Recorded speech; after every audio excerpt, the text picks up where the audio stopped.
സംസ്ഥാനത്ത് UDF തരംഗം ആഞ്ഞടിക്കുന്നു. മുഖ്യമന്ത്രി പിണറായി വിജയൻ ഉൾപ്പെടെ കാലിടറുന്ന കാഴ്ച ഞെട്ടലോടെയാണ് കേരളം വീക്ഷിക്കുന്നത്. ഷൊർണൂരിലും ഒറ്റപ്പാലവും മലമ്പുഴ പട്ടാമ്പി ഒഴിച്ച് ജില്ലയിലുടനീളം ഇടതുപക്ഷത്തിന് കാലിടറിയ കാഴ്ചയാണ് കാണാൻ കഴിയുന്നത്. UDF ക്യാമ്പ് വളരെ സജീവം, വളരെ ആഹ്ലാദപരം. UDFന്റെ കോൺഗ്രസ് DCC മെമ്പർ സ്വാമിനാഥൻ നമുക്കൊപ്പം ചേരുകയാണ്. സ്വാമിനാഥൻ, കേൾക്കുന്നുണ്ടോ? കേൾക്കുന്നുണ്ട്. സെഞ്ചുറി അടിച്ച് UDF, അങ്ങനെ വേണമെങ്കിൽ പറയാം. സെഞ്ചുറി അടിക്കും. 40 സീറ്റിൽ താഴേക്ക് LDF ഒതുങ്ങും. ഈ ഷൊർണൂർ എന്താണ് അവസ്ഥ? ഹരിഗോവിന്ദ മാഷിന് എത്രത്തോളം സാധ്യതയുണ്ട് ഇപ്പോ? ഷൊർണൂരും തള്ളിക്കളയാവുന്ന മണ്ഡലമല്ല. ഇവിടെയും വിസ്മയങ്ങൾ ഉണ്ടാകാൻ സാധ്യതയുണ്ട്. 10 വർഷക്കാലം ജനങ്ങളെ വെല്ലുവിളിച്ച, ജനാധിപത്യത്തെ പരിഹസിച്ചതിനുള്ള ഒരു തിരിച്ചടിയാണ് ഈ തെരഞ്ഞെടുപ്പ് ഫലം. അങ്ങനെ പറയാൻ കഴിയോ? ഭരണവിരുദ്ധ വികാരം ഉണ്ടായിട്ടുണ്ടോ? ഭരണവിരുദ്ധ വികാരത്തിന്റെ ഏറ്റവും വലിയ ഉദാഹരണമാണല്ലോ പിണറായി വിജയൻ ഉൾപ്പെടെ ധർമ്മടത്ത് 1000-ത്തിലധികം വോട്ടുകൾക്ക് പിറകിലാണ്. ഈ നേരത്തെ പറഞ്ഞതുപോലെ ഈ 100-ലധികം സീറ്റുകൾ പ്രതീക്ഷിച്ചിരുന്നോ UDFന്റെ?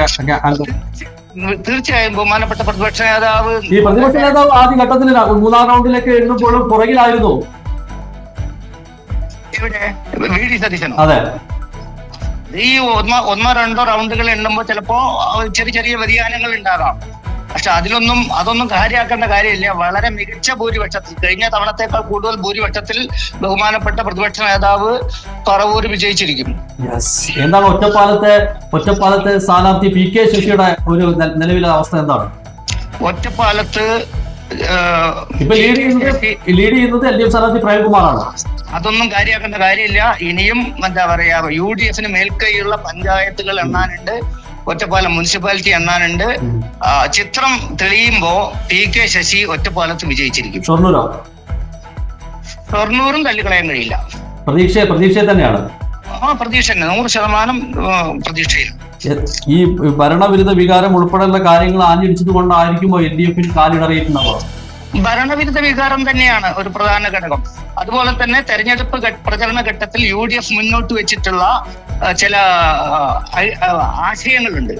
ആ ആശയങ്ങളുടെ ആകർഷകത്വം കൂടി ഈ തെരഞ്ഞെടുപ്പ് ഫലത്തിലുണ്ട്. വലിയ ആവേശത്തിലാണ് UDFന്റെ ക്യാമ്പ് കൂടെ, അല്ലേ? ഒരു സംശയമില്ല. അപ്പൊ ആഘോഷങ്ങളൊക്കെ തുടങ്ങാൻ സമയമായി. ആഘോഷങ്ങൾ ഓൾറെഡി തുടങ്ങിക്കഴിഞ്ഞല്ലോ. യെസ്. എന്തായാലും thank you so much Swaminathan, ഈ സമയത്ത് ഞങ്ങളോടൊപ്പം സഹകരിച്ച് സംസാരിക്കുന്നത്. 100 സീറ്റിലധികം സെഞ്ചുറി അടിച്ച് UDFന്റെ ജൈത്രയാത്ര തുടരുകയാണ്. 1, 2, 3, 4 റൗണ്ട് എണ്ണിക്കഴിഞ്ഞപ്പോഴും UDFന്റെ ഏറ്റവും മികച്ച ലീഡ് ഉയർത്തി UDF മുന്നിലേക്ക് പോയിക്കൊണ്ടിരിക്കുക. സന്തോഷങ്ങളും വിഷമങ്ങളും ജീവിതത്തിന്റെ ഒരു ഭാഗമാണ്. പ്രത്യേകിച്ചും വിചാരിക്കാത്ത നേരത്തുള്ള സാമ്പത്തിക ആവശ്യങ്ങൾ. ഇനി നിങ്ങളുടെ എല്ലാ സാമ്പത്തിക ആവശ്യങ്ങൾക്കും ഒരു വഴിയുണ്ട്. UGS gold loan. നിങ്ങളുടെ ഏത് സാമ്പത്തിക ആവശ്യങ്ങൾക്കും ഒരു വഴിയുണ്ട്. UGS gold loan.